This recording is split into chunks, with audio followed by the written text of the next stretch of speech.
राधा तो अभी बहुत ही छोटी थी जब उसकी माँ अकेली उसे छोड़कर किसी और के लिए चली जाती है और उसका पिता दूसरा विवाह करता है।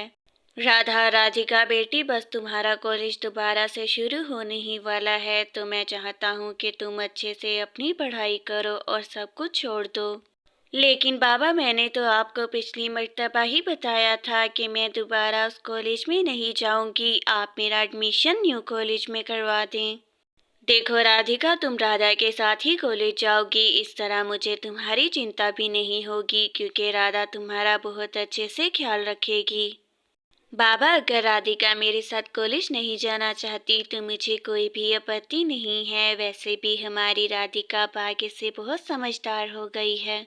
ठीक है राधा, अगर तुम कहती हो तो मैं राधिका का एडमिशन किसी और कॉलेज में करवा देता हूँ, लेकिन इससे भी अच्छा रिजल्ट लाकर दिखाना होगा। राधिका तो बहुत गुस्सा हो जाती है और वो चली जाती है। राधा बेटी, मुझे माफ़ कर दो। मैं जानता हूँ कि तुम्हें राधिका की बातों से बहुत ज़्यादा हर्ट हुआ है, लेकिन अब मैं क्या ही कर सकता हूँ। बाबा, आप बिल्कुल भी चिंतित मत हो, और मैंने कभी भी राधिका की बात का बुरा नहीं मनाया। आखिर बहनों में तो इतना मनमुटाव होता ही रहता है। माँ, जब मैंने बाबा को कॉलेज बदलने का कहा तो उन्होंने बिल्कुल भी मेरी बात नहीं सुनी और राधा के कहते साथ ही कॉलेज चेंज करवा दिया मेरा। देखो राधिका बेटी, उस राधा की तो तुम बिल्कुल भी चिंता मत करो, उसे तो मैं खुद ही हैंडल कर लूँगी। बस तुम अपने कॉलेज जाने की तैयारी करो। माँ, मैं भी तो बाबा की ही बेटी हूँ, तो आखिर वो राधा को इतनी ज़्यादा इम्पोर्टेंस क्यों देते हैं? मुझे तो ये देखकर बहुत ज़्यादा दुख होता है। राधिका बेटी, आखिरकार तुम बात को समझने की कोशिश क्यों नहीं करती कि राधिका की माँ अब यहाँ नहीं है और तुम्हारी माँ तुम्हारे पास है। राधिका को इतना कहते साथ उसकी माँ तो राधा के पास चली जाती है। राधा बेटी, तुम तो जानती ही हो कि मेरी भी अब इतनी ज़्यादा उम्र हो चुकी है, मुझसे अब घर के काम नहीं होते, तो तुम ही संभालो इनको।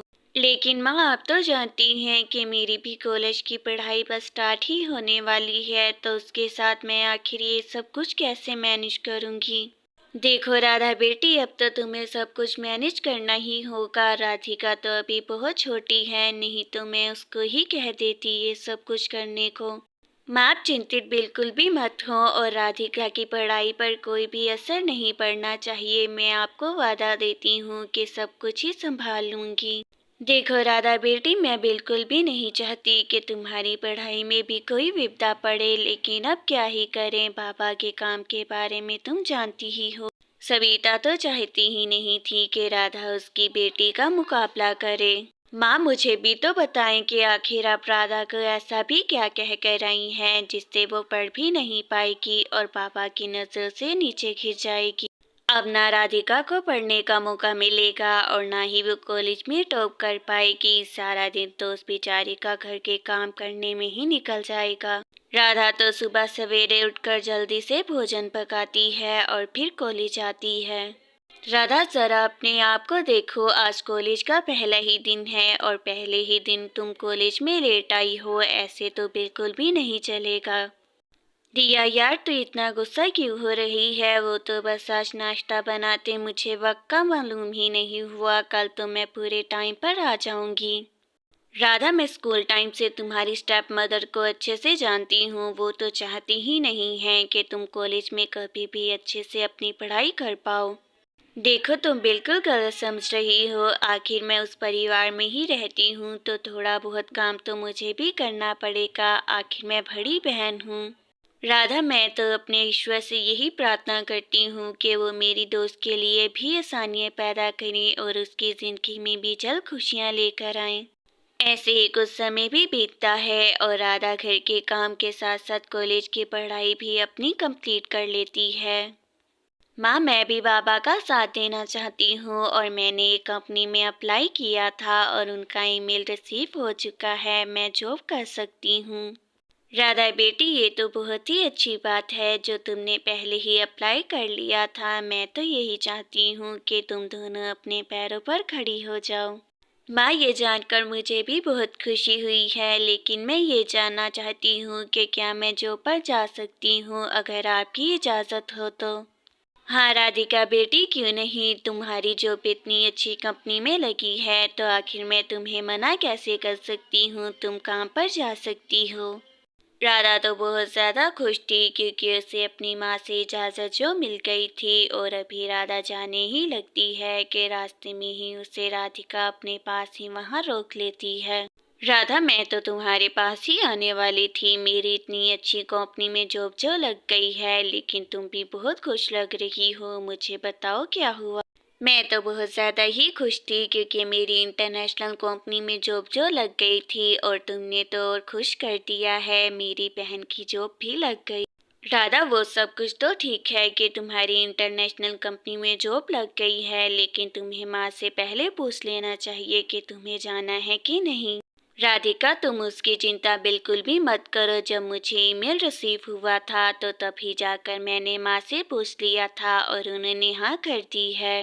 राधिका को तो ये सुनकर बहुत ज्यादा ही गुस्सा आता है कि माँ ने इजाजत आखिर कैसे दी थी। राधा भी कुछ देर बाद ही वहाँ से चली जाती है और राधिका कहती है, मुझे तो लगता है कि माँ का दिमागी संतुलन ही बिगड़ गया है, क्योंकि अगर ऐसा ना होता तो माँ राधा को कभी भी इजाज़त नहीं देती। क्या बात है गुड़िया, तुम मुझे बहुत ज़्यादा परेशान लग रही हो। अपनी माँ को नहीं बताओगी कि आखिर तुम्हारी परेशानी की वजह कौन है। माँ, मेरी परेशानी की वजह कोई और नहीं बल्कि आप ही हैं। आखिर आपने उस राधा को इतनी बड़ी कंपनी में काम करने की इजाज़त आखिर क्यों दी। देखो राधिका, ये सब कुछ मैंने तुम्हें सोचकर ही किया है। आखिरकार कल को तुम्हारा भी विवाह करना है तो थोड़े पैसे तो चाहिए ही होंगे।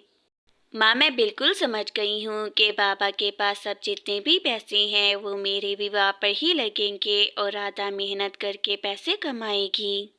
राधिका तो अब अपनी कंपनी में बहुत अच्छे से परफॉर्म करती है और साथ ही साथ घर का काम भी संभालती है। राधा बेटी, जब से मेरा बिजनेस बंद हुआ है तुम ही मेरा खर्चा उठा रही हो। अब तो मैं और तुम्हारी माँ तुम्हारे लिए बोझ बन गए हैं। बाबा, आप और माँ भी तो बचपन से मेरे लिए इतना कुछ करते आ रहे हैं, और ये तो सौभाग्य की बात है कि मैं भी आपके लिए कुछ कर पा रही हूँ। वो राधा बेटी, बातों बातों में तो मैं तुम्हें बताना ही भूल गया कि तुम्हारी माँ की तबीयत कुछ ठीक नहीं रहती, तुम जाने से पहले मिल लेना।